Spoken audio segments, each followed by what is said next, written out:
쿨리의 부모님은 매일 아침 현관문을 열고 전날 밤에 주문한 식료품을 냉장고에 넣으며 하루 일과를 시작하셔. 온라인으로 주문만 하면 과일, 채소, 고기와 우유, 계란 같은 신선한 먹거리가 반나절도 안 돼요. 우리 집 앞에 와 있어. 정말 신기하지? 그런데 모두가 이런 편리한 생활을 누리는 건 아니야. 생각보다 많은 사람들이 신선한 식품을 쉽게 구할 수 없는 식품 사막에 살고 있거든. 요즘 같은 세상에 과일, 채소를 쉽게 구할 수 없는 지역이 있다니. 그런데 뉴쌤께서 식품 사막이 생각보다 멀지 않은 곳에 있다며 같이 가보자고 하셨어. 뉴쌤을 만나러 함께 가보자. 뉴스쿨 TV. 쌤, 여긴 서울인데 여기서 식품 사막을 찾는 거예요? 서울에 식품 사막이 있을 리 없잖아요.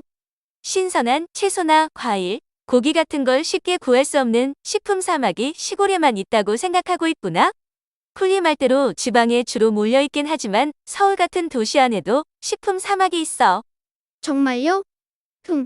그러고 보니까 오는 길에 물을 사고 싶어서 편의점이랑 슈퍼마켓을 찾아봤는데 안 보이더라고요.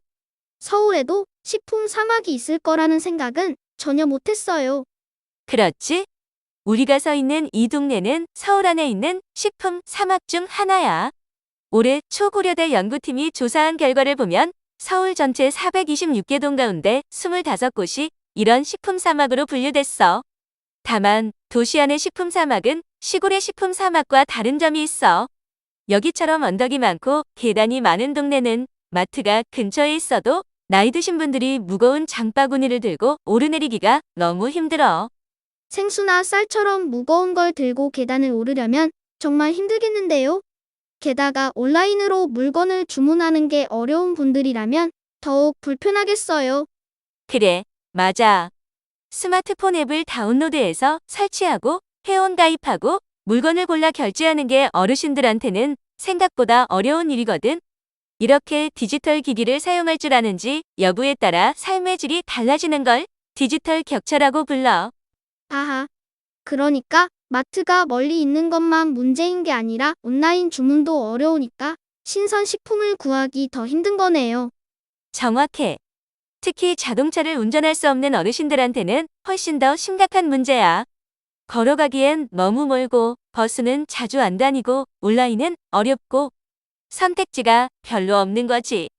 그리고 이런 현상은 우리 사회가 빠르게 고령화되고 지능정보화되면서 함께 나타나는 문제이기도 해. 특히 시골에서는 젊은 사람들이 도시로 떠나면서 마을에 남은 사람이 점점 줄어드는 인구 소멸 현상이 심해지고 있는데 사람이 줄면 가게도 문을 닫고 가게가 사라지면 남은 주민들은 더 불편해져서 또 마을을 떠나게 돼. 식품 사막은 마을 자체가 없어질 위기에 처하는 지방 소멸 현상과 맞물리면서 더욱 심각한 문제가 되고 있어. 쌤, 그런데 우리가 사는 곳이 식품 사막인지 아닌지 어떻게 알아요? 내가 불편하다고 느끼면 식품 사막인 거예요? 나라마다 기준이 조금씩 달라.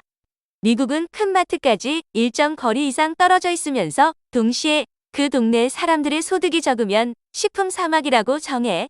일본은 우리보다 먼저 고령화를 겪은 나라답게 기준이 좀 더 구체적이야.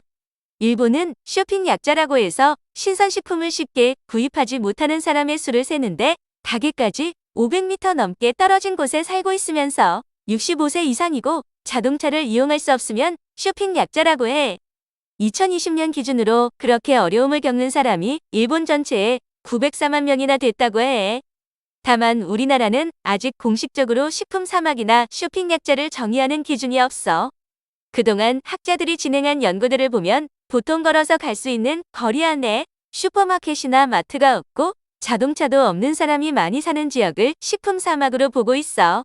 이런 곳에도 제가 헤드라인에서 소개했던 이동장터가 오면 좋겠어요. 트럭에 식료품을 싣고 마을로 찾아오는 이동장터요. 선생님도 같은 생각이야. 우리나라뿐만 아니라 식품 사막 문제를 겪고 있는 많은 나라들이 이동장터를 활용하고 있어. 일본에 아주 성공적인 사례가 있는데 도쿠시마루라는 이동 슈퍼마켓이야. 도쿠시마루는 전국에 약 1200대가 다니고 있어. 이 트럭들은 동네 슈퍼마켓과 계약을 맺고 물건을 받아서 팔아. 그러니까 새로 가게를 만드는 게 아니라 이미 있는 슈퍼마켓과 손을 잡고 그 물건을 필요한 사람에게 배달해주는 방식이지. 오, 그럼 우리나라 이동장터랑은 뭐가 달라요? 헤드라인에서 봤던 이동장터는 아직 시작한 지 얼마 안 됐고 정부나 지자체, 농협이 예산을 지원해주면서 운영되고 있어. 그런데 일본 도쿠시마루는 전국에 이미 1200대가 넘게 자리를 잡았고 기사님이 물건 하나에 10에서 20엔씩만 더 받아서 운영비를 마련하는 방식으로 스스로 굴러가고 있어. 오래 운영해도 괜찮은 방법을 찾은 거네요. 그렇지. 그리고 하나 더 특별한 점이 있는데 도쿠시마루 기사님들은 매번 같은 어르신들을 만나면서 요즘 건강은 어떠세요? 하고 안부도 물어봐. 그러다가 어르신이 며칠째 안 보이면 가족이나 마을에 알려주기도 해. 그러니까 이 트럭은 물건만 파는 게 아니라 마을을 돌보는 역할까지 하고 있는 거야. 장사만 하는 게 아니라 마을 사람들을 지켜주는 거네요. 미국에도 비슷한 이동 마켓들이 있어. 다만 미국은 여러 비영리 단체가 도시 곳곳을 돌아다니며 신선한 채소와 과일 위주로 파는 경우가 많아서 일본처럼 안부까지 챙기는 역할보다는 건강한 먹거리를 공급하는데 더 초점이 맞춰져 있어. 나라마다 방법이 조금씩 다르네요. 우리나라에서도 이동장터가 오래오래 운영될 수 있게 좋은 해결 방법을 찾으면 좋겠어요. 화면을 열면 새로운 세상이 보여. 어제 본 뉴스도 교실로 들어오네. 궁금증 가득한 눈빛으로 질문해. 함께 걸어가며 지혜를 쌓아볼까? 뉴스와 교과서가 하나로 만나는 곳. 뉴스쿨 TV에서 꿈을 키워가요. 굴리의 호기심 뉴스의 매지혜로 반짝이는 내일 우리 함께 만들어요. 반짝이는 내일 우리 함께 만들어요. 어렵게만 느껴진 세상의 이야기도 친절한 설명에 고개가 끄덕여져. 틀린 답은 없어. 질문이 중요해. 함께 나누면 지식은 커지니까. 뉴스쿨 뉴스쿨 오늘도 즐거운 배움이었어. 다음 주에 또 만나. 또 만나. 홈페이지에는 더욱 재미있는 뉴스 이야기가 가득해요. 궁금하다면 홈페이지로 놀러오세요.